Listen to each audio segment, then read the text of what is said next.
નમસ્કાર મિત્રો, સ્વાગત છે આપનું આપની જ પોતાની યુટ્યુબ ચેનલ એજ્યુકેશન પ્લાનેટ પર. તો મિત્રો, આજે આપણે જોઈશું ધોરણ 7 અંગ્રેજી વિષયનું પેપર સોલ્યુશન, જે દ્વિતીય સત્રાંત પરીક્ષાનું છે અને જે 22/4/2025 રોજ લેવાયું, જેના કુલ ગુણ 80 છે અને સમય 3 કલાકનો હતો. બરાબર છે. જોઈએ આપણે ક્વેશ્ચન નંબર 1. નીચે આપેલા ફકરો વાંચો અને પ્રશ્નોના જવાબ આપો. તો મિત્રો, અહીંયા તમારે પેરેગ્રાફ વાંચી અને તેના પ્રશ્નોના જવાબ આપવાના છે. જોઈએ આપણે પ્રશ્નોના જવાબ કઈ રીતે આપીશું. પહેલો ક્વેશ્ચન છે, first question, who waters the plants? જેનો આન્સર આવશે Pappu and Monica waters the plants. Next એના પછી second number, why do the bird fly in the morning? જેનો આન્સર આવશે birds fly for food in the morning. Third number, what do the monkeys do? એનો answer આવશે the monkeys jump from branch to branch. Fourth number, Pappu and Monica work in the farm every day. True or false? જેનો answer આવશે false. Find out the rhyming word of hump from the paragraph. એમાં આવશે hump તો આવશે jump. Next એના પછી જોઈએ આપણે ક્વેશ્ચન નંબર 2, યાદીમાં આપેલ શબ્દોને તેના વિષય સામે લખો. તો મિત્રો, તમને બ્રેકેટમાં અમુક વર્ડ્સ આપેલા છે, જેને અલગ અલગ વર્ગીકરણ કરવાનું છે. સ્કૂલ, એનિમલ્સ અને ગાર્ડનમાં જે વસ્તુ જ્યાં આવતી હોય ત્યાં લખવાની છે. સ્કૂલમાં આવશે બ્લેકબોર્ડ, ટીચર અને ક્લાસરૂમ. એનિમલ્સમાં આવશે ટેલ, હોર્ન અને ઝૂ. ગાર્ડનમાં આવશે લીફ, ફ્લાવર્સ, ગાર્ડનર અને ફાઉન્ટેન. બરાબર છે. એના પછી જોઈએ આપણે ક્વેશ્ચન નંબર 3, સાચું વાક્ય શોધો અને ફરીથી લખો. મિત્રો, 2 વાક્ય તમને આપેલા છે, એમાં ગ્રામર જોઈને તમારે લખવાનું છે કે કયા કાળમાં કઈ રીતે આવશે, વાક્યની રચના જે છે બરાબર છે કે નહીં, એ પ્રમાણે વાક્ય જોઈને લખવાનું છે. તો પહેલામાં આવશે Rahul gets up early in the morning. એમાં રાહુલ છે એટલા માટે અહીંયા ગેટની સાથે એસ લાગશે એટલે ગેટ્સ આવશે. બરાબર છે. Second number, Shankar does not takes breakfast. મિત્રો, અહીંયા નોટ વાળું વાક્ય છે એટલા માટે એસ કે એસ જે છે એ નીકળી જાય તો આવશે સેકન્ડ નંબરનું, Shankar does not take breakfast. બરાબર છે. થર્ડ નંબરમાં, Raju and Ronak do not play cricket. અહીંયા બહુવચન છે એટલા માટે ડઝ નહીં આવે, ડુ નોટ આવશે. બરાબર છે. એના પછી આરજવ પ્લેઝ ચેસ. આરજવ છે એટલા માટે અહીંયા પ્લેઝ આવશે, એસ કે એસ લાગશે. બરાબર છે. Fifth number, happy and Sonu read a book. બહુવચન છે એટલા માટે એસ કે એસ નહીં લાગે.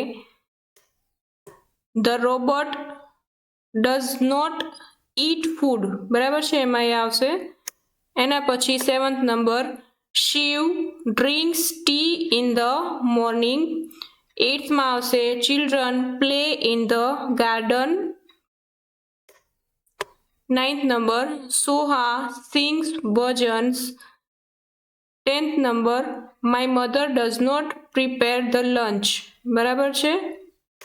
એના પછી ક્વેશ્ચન નંબર 4, નીચે આપેલી સૂચનાઓને યોગ્ય સ્તંભમાં ગોઠવો. તમને અહીંયા 2 બોક્સ આપેલા છે ટેબલમાં, મોસ્કિટો ટ્રેપ અને સ્ટિચિંગ બટન્સ. બંને એક્ટિવિટીઝમાં જે ઇન્સ્ટ્રક્શન જેમાં લાગુ પડતી હોય એમાં લખવાની છે. તો મોસ્કિટો ટ્રેપ બનાવવા માટે શું આવશે એમાં ઇન્સ્ટ્રક્શન? તો take a plastic bottle, cut the bottle, remove the cap, attach the 2 parts with the cello tape, the trap is ready. બરાબર છે. અને સ્ટિચિંગ બટન્સમાં આવશે take a piece of thread, take a button, pass the needle through the button, tie knot, put the button at proper place. બરાબર છે. આ રીતે આવશે એમાં. ક્વેશ્ચન નંબર 5, યોગ્ય વિકલ્પ પસંદ કરી ખાલી જગ્યા પૂરો. તો મિત્રો, તમને બ્રેકેટમાં 2 ઓપ્શન્સ આપેલા છે, એમાંથી યોગ્ય જે હોય એ લખવાનો છે. પહેલું છે કવિતા ગોઝ ટુ ધ માર્કેટ. તો એમાં પ્રશ્ન વાક્યમાં આગળ શું આવશે? તો એમાં આવશે does Kavita go to the market. Second number, the chorus sings film songs. બરાબર છે. તો એમાં જે પ્રશ્નાર્થ વાક્ય બનાવ્યો છે ઇન્ટ્રોગેટિવ વાક્ય, તો એમાં આવશે ડઝ ધ કોરસ ખાલી જગ્યા ફિલ્મ સોંગ્સ, તો એમાં આવશે સિંગ. ડઝ આવ્યું એટલા માટે SKS નીકળી જશે. પછી third number, the dancers form a circle, એમાં આવશે ડાન્સર્સ છે બહુવચન છે તો આવશે do the dancers form a circle. એના પછી નેક્સ્ટ ફોર્થ નંબર જોઈએ, people decorate the open ground, તો પીપલ એટલે કે બહુવચન આવશે તો એમાં આવશે do people decorate the open ground. Fifth number, Sachin plays cricket, તો એક વચન છે એટલા માટે ડઝ સચિન, ડઝ આવ્યું એટલે પ્લે એસ નીકળી જશે તો આવશે પ્લે ક્રિકેટ. બરાબર છે. એના પછી ક્વેશ્ચન નંબર 6, જેમાં WH ક્વેશ્ચન બનાવવાના છે, તમને બ્રેકેટમાં જે આપ્યું છે એના ઉપરથી બનાવવાના છે. First number, Avinash plays chess, તો એમાં વુથી ક્વેશ્ચન બનાવીએ તો આવશે who plays chess. Second number, Rashi and Surma visit the post office, વોટથી ક્વેશ્ચન બનાવીએ તો એમાં આવશે what do Rashi and Seema visit. Third number, Vishwas goes to school at 10:30 AM, તો એમાં વેનથી ક્વેશ્ચન બનાવતા આવશે when does Vishwas go to school. એના પછી fourth number, Rinkal lives in Ahmedabad, વેરથી question બનાવીએ તો આવશે where does Rinkal live. Fifth number, વોટથી ક્વેશ્ચન બનાવવાનો છે તો વોટ ડઝ વસંત લાઈક. બરાબર છે, એ રીતે આવશે. એના પછી ક્વેશ્ચન નંબર 7, આપેલ વિકલ્પોમાંથી યોગ્ય વિકલ્પ પસંદ કરી સંવાદ પૂર્ણ કરો. તો મિત્રો અહીંયા બ્રેકેટમાં તમને અમુક વર્ડ્સ આપેલા છે, એનાથી ખાલી જગ્યા પૂરવાની છે.